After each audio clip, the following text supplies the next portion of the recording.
It has everything to do about softness and very little to do about age appropriate. There's a amount of girls who dress like this, not just me.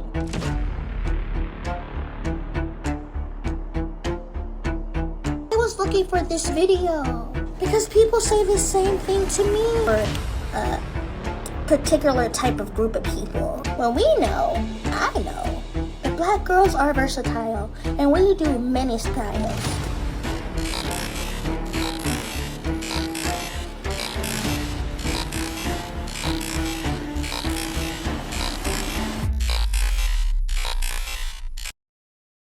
Hi, my name is Mo, and I am gentle, soft, kind, expressive, bubbly, and more. One way I like to express myself is in bright, vibrant colors. As I grew more into myself and what I enjoyed, I discovered quickly this awful world where people for centuries have tried to strip black women of their femininity, softness, and overall peace, deeming us as strong only. I have noticed for the select group of us who identify as soft in nature and by heart, it seems the world has a big issue with allowing us to simply be that way, to be soft. I'm here to answer a question in today's video as today titled, Why They Don't Like Black Girls to Be Soft.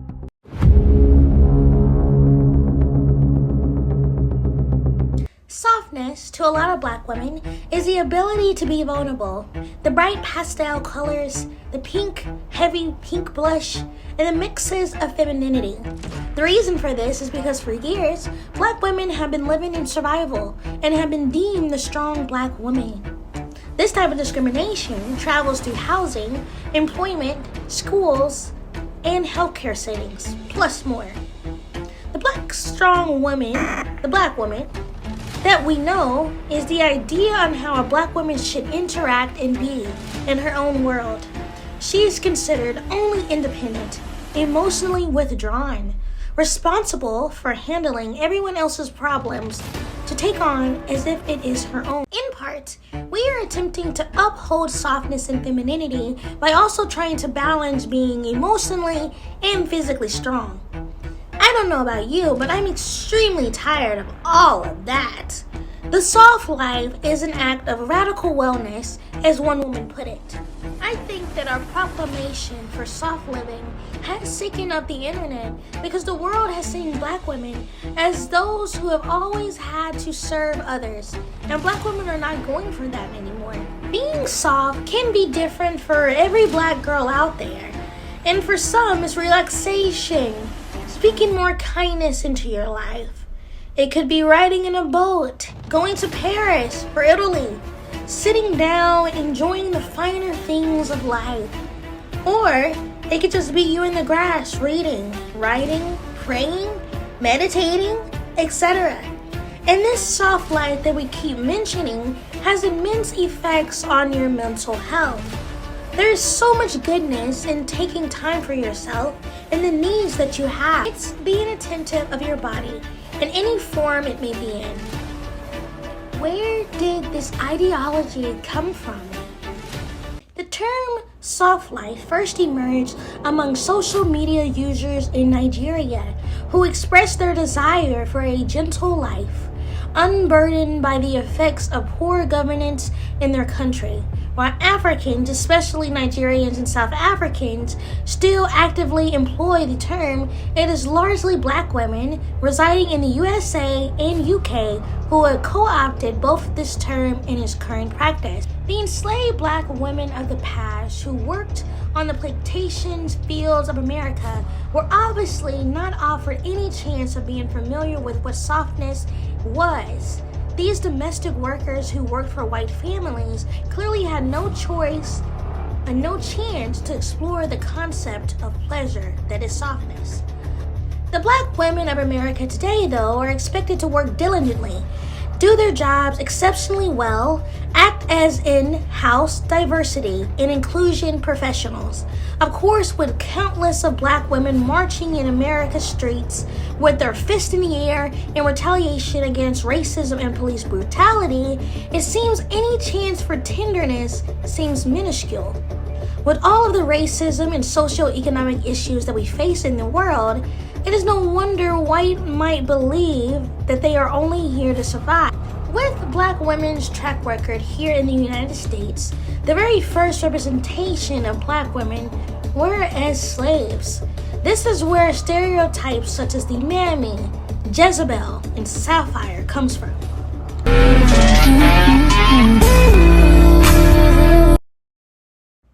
The Mammy. Mammy, if you weren't aware, was an image that served the political, social, and economic interest of mainstream white America. This depiction was that of a black woman who was initially happy that she was a slave.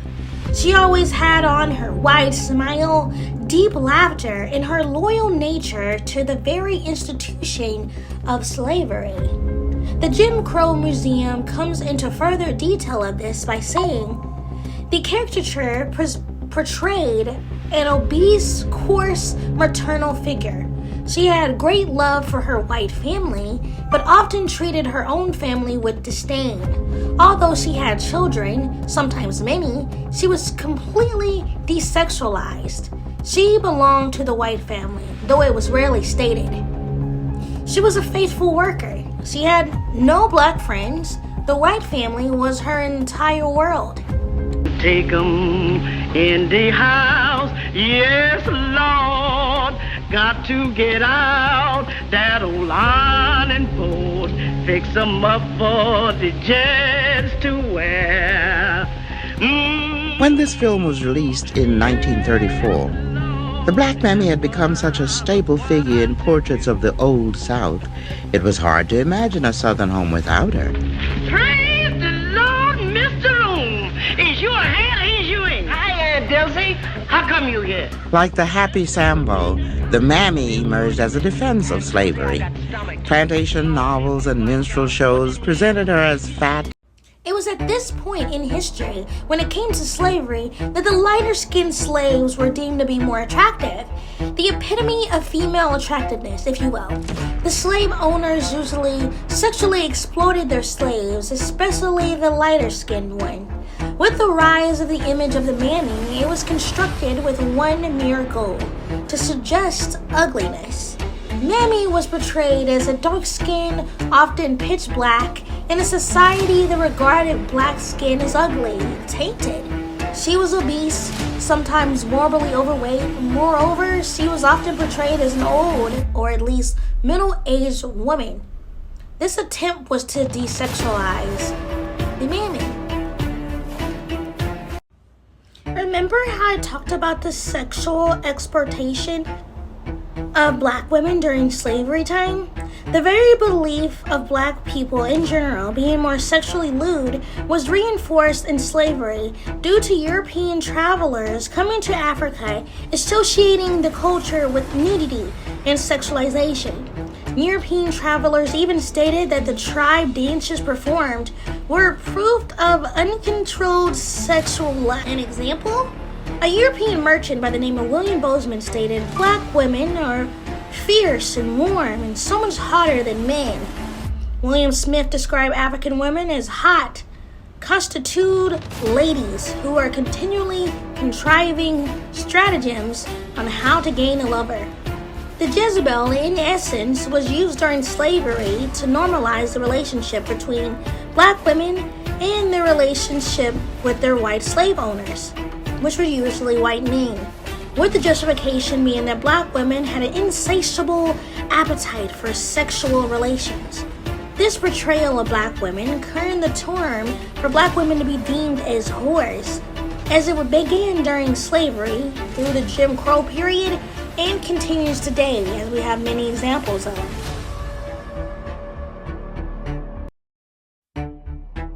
The thing you see more American black women bring up today, the sapphire for black women, is a black woman who is loud and angry, rude even, extremely overbearing and stubborn.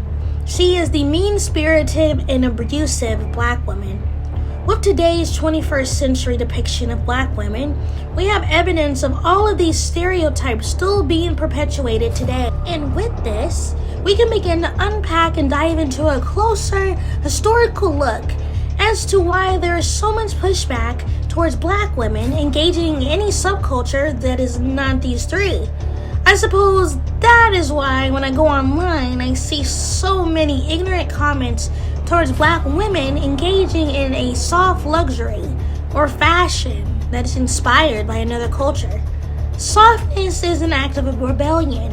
It's a form of reclaiming the delicate femininity that has long been thought of as exclusive to white and Asian women. As I originally stated with this video, I told you all that I consider myself soft and gentle in nature, but it goes beyond just that. For me, a lot of how I dress and act is inspired by J fashion, or in part of the Asian culture. I love anime, cosplay, and I enjoy a lot of the fashion from the culture due to it being so kawaii. But it's more than just the word cute, by the way. I enjoy bright, colorful pastels and enjoying it out. A way out of the demeaning stereotypes discussed. I have been met with such expression about how this is wrong for the black woman and that bright colors are tacky and clash with our skin tones. I want to conclude this first part of my essay, and yes, I will probably make a part 2 to this, with saying there's so much power for black girls and women with reclaiming something that has been stripped from them for centuries and choosing to be soft in a world such as this that wants to give you nothing but hardness. I see continuously how black women strive to defeat any limitations against them with such grace and beauty, not just strength. If you enjoyed this video and love chatting with me about things I'm passionate about, please subscribe and grab a chair for the next time. I will provide links to resources on this topic in my description, as I believe people should form their own opinions and ideas with their own research. Thanks so much for watching, and hope to see you in the next one. Please subscribe, that will help me out a lot.